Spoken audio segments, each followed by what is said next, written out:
It's Friday morning. ಇನ್ನ ನನ್ನ ದಿನ ಸ್ಟಾರ್ಟ್ ಆಗುತ್ತೆ 4:30ಗೆ. ಡೈಲಿ 4:30 to 5 ಒಳಗಡೆ ಎದ್ಬಿಡ್ತೀನಿ. ಇನ್ನು ಮಾರ್ನಿಂಗ್ ಬ್ರೇಕ್ಫಾಸ್ಟ್ ಮತ್ತು ಲಂಚ್ ಒಟ್ಟಿಗೆ ಪ್ರಿಪೇರ್ ಮಾಡಿ ಇಟ್ಕೊಂಡ್ಬಿಡೋದ್ರಿಂದ ಏನೇನ್ ರೆಡಿ ಮಾಡ್ಕೋಬೇಕೋ ಅದನ್ನ ಹಿಂದಿನ ದಿನನೇ ಎಲ್ಲ ಪ್ರಿಪೇರ್ ಮಾಡಿ ಇಟ್ಕೊಂಡ್ಬಿಡ್ತೀನಿ. ನಾ ಮೊಳಕೆ ಕಾಳು ಸಾಂಬಾರ್ ಮಾಡೋಣ ಅಂತ ಹೇಳ್ಬಿಟ್ಟು ಮೊಳಕೆ ಕಾಳನ್ನ ಕಟ್ಟಿಟ್ಟಿದ್ದೆ. ತುಂಬಾ ಚೆನ್ನಾಗಿ ಬಂದಿತ್ತು ಮೊಳಕೆ ಕಾಳಂತೂ. ಇದಕ್ಕೂ ಮುಂಚೆ ಎಲ್ಲ ಬಟ್ಟೆಯಲ್ಲಿ ಮೂಟೆ ಕಟ್ಟಿರ್ತಿದ್ದೆ, ಬಟ್ ಈ ಸಲ ನಾರ್ಮಲ್ ಆಗಿ ಹಂಗೆ ಇಟ್ಟಿದ್ದೆ. ತುಂಬಾ ಚೆನ್ನಾಗಿ ಬಂದಿತ್ತು ಮೊಳಕೆ ಅಂತೂ. ಅದನ್ನ ನೋಡಿದ್ರೇನೆ ಒಂಥರ ಖುಷಿ ಅನಿಸ್ತಿತ್ತು. ಸರಿ, ಅದಕ್ಕೆ ಮಸಾಲೆ ರೆಡಿ ಮಾಡ್ಕೊಂಬೋಣ ಅಂತ ಹೇಳ್ಬಿಟ್ಟು ಮಸಾಲೆನ ಕೂಡ ರೆಡಿ ಮಾಡ್ಕೊಂಡು ಆ ಕಡೆ ಕುಕ್ಕರ್ನ ಬೇಯದಿಕ್ಕೆ ಇಟ್ಕೊಂಡು ಇನ್ನು ಈ ಕಡೆ ಕ್ಯಾರೆಟ್ ರೈಸ್ ಮಾಡ್ಕೊಂಬೋಣ ಅಂತ ಹೇಳ್ಬಿಟ್ಟು ಒಗ್ಗರಣೆಗೆ ಒಂದು ಸ್ವಲ್ಪ ಎಣ್ಣೆ, ಸಾಸಿವೆ, ಕಡಲೆಬೇಳೆ, ಉದ್ದಿನಬೇಳೆ, ಕರಿಬೇವು, ಈರುಳ್ಳಿ, ಹಸಿಮೆಣಸಿನಕಾಯಿ, ಕ್ಯಾರೆಟ್ನ ಹಾಕಿ ಚೆನ್ನಾಗಿ ಫ್ರೈ ಮಾಡ್ಕೋಬೇಕು. ಈ ಥರ ಎಲ್ಲನೂ ಕೂಡ ಚೆನ್ನಾಗಿ ಫ್ರೈ ಮಾಡ್ಕೊಂಡಿದ್ದಾದ್ಮೇಲೆ ನಂತರ ರುಚಿಗೆ ತಕ್ಕಂತೆ ಉಪ್ಪು, ಸ್ವಲ್ಪ ಸಾಂಬಾರ್ ಪೌಡರ್ನ ಹಾಕಿ ಚೆನ್ನಾಗಿ ಫ್ರೈ ಮಾಡಿಕೊಂಡು ಬಿಡಿಬಿಡಿಯಾಗಿ ಮಾಡಿಟ್ಕೊಂಡಿರೋಂಥ ಅನ್ನ, ಸ್ವಲ್ಪ ಕಾಯಿ ತುರಿ, ಸ್ವಲ್ಪ ಕೊತ್ತಂಬರಿಯನ್ನು ಸೇರಿಸಿ ಮಿಕ್ಸ್ ಮಾಡ್ಕೊಂಡ್ಬಿಟ್ರೆ ಇನ್ನು ಕ್ಯಾರೆಟ್ ರೈಸ್ ತುಂಬಾ ಚೆನ್ನಾಗಿ ರೆಡಿಯಾಗಿರುತ್ತೆ. ಮಕ್ಕಳ ಲಂಚ್ ಬಾಕ್ಸ್ಗಂತೂ ಪರ್ಫೆಕ್ಟ್ ರೆಸಿಪಿ ಅಂತ ಹೇಳ್ಬೋದು. ತುಂಬಾನೇ ರುಚಿಯಾಗಿರುತ್ತೆ. ಮಕ್ಕಳು ಕೂಡ ತುಂಬಾ ಇಷ್ಟಪಟ್ಟು ತಿಂತಾರೆ. ಹಾಗೆ ಲಂಚ್ ಬಾಕ್ಸ್ನ ಕೂಡ ಖಾಲಿ ಮಾಡ್ಕೊಂಡ್ಬರ್ತಾರೆ. ಇನ್ನು ನಮ್ಮ ಚಾರ್ವಿಕು 3-4 ಡೇಸಿಂದ ಕೇಳ್ತಾನೆ ಇದ್ದ, ಮಮ್ಮಿ ಇಡ್ಲಿ ಮಾಡು ಅಂತ ಹೇಳ್ಬಿಟ್ಟು. ಇವತ್ತು ಮಾಡಲೇಬೇಕು ಅಂತ ಹೇಳಿದ್ದ. ನಾನು ಇಡ್ಲಿ ಬ್ಯಾಟರ್ನ ರೆಡಿ ಮಾಡಿ ಇಟ್ಕೊಂಡಿರ್ಲಿಲ್ಲ. ಸರಿ, ಒಂದು ಬ್ಯಾಟರ್ನ ತರಿಸ್ಬಿಟ್ಟು ಅವ್ನಿಗೆ ಇಡ್ಲಿ ಮಾಡ್ಕೊಟ್ಬೇಡ ಅಂತ ಹೇಳ್ಬಿಟ್ಟು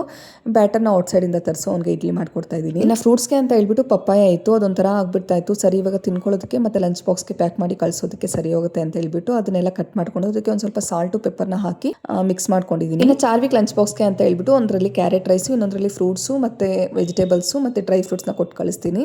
ಸೊ ಆರಾಮಾಗಿ ಅವನು ಲಂಚ್ ಬಾಕ್ಸ್ನ ಖಾಲಿ ಮಾಡ್ಕೊಂಡ್ಬಿಡ್ತಾನೆ. ಇನ್ನು ಇದೆಲ್ಲ ಮಾಡೋಷ್ಟರಲ್ಲಿ ಚಾರ್ವಿಕ್ ಕೂಡ ರೆಡಿಯಾಗಿ ಬಂದ. ಸರಿ, ಅವ್ನಿಗೆ ಟಿಫನ್ ಕೊಟ್ಬೇಡ ಅಂತ ಹೇಳ್ಬಿಟ್ಟು ಟಿಫನ್ ಕೂಡ ಹಾಕೊಟ್ಟೆ. ಸಾಂಬಾರು ಮತ್ತೆ ಇಡ್ಲಿ ಅಂತೂ ಸೂಪರ್ ಆಗಿದೆ ಮಮ್ಮಿ ಅಂತ ಹೇಳ್ತಿದ್ದ. ಟಿಫನ್ ಎಲ್ಲ ತಿನ್ಕೊಂಡು ಅವನು ಕೂಡ ಸ್ಕೂಲ್ ಹೊರಟ. ಇನ್ನು ನಾನು ಒಂಚೂರು ಕಾಫಿ ಮಾಡ್ಕೊಂಡ್ಬೇಡ ಅಂತ ಹೇಳ್ಬಿಟ್ಟು ನನಗೆ ನಮ್ಮ ಹಸ್ಬೆಂಡ್ಗೆ ಕಾಫಿನ ಮಾಡ್ಕೊತಾ ಇದ್ದೀನಿ. ಹಾಗೆ ಟಿಫನ್ ಕೂಡ ಮುಗಿಸ್ಕೊಂಡ್ವಿ. ಸೊ ಇದಾಗಿತ್ತು ಇವತ್ತಿನ ಮಿನಿ ವ್ಲಾಗ್. ಇಷ್ಟ ಆದರೆ ಲೈಕ್ ಮಾಡಿ, ಶೇರ್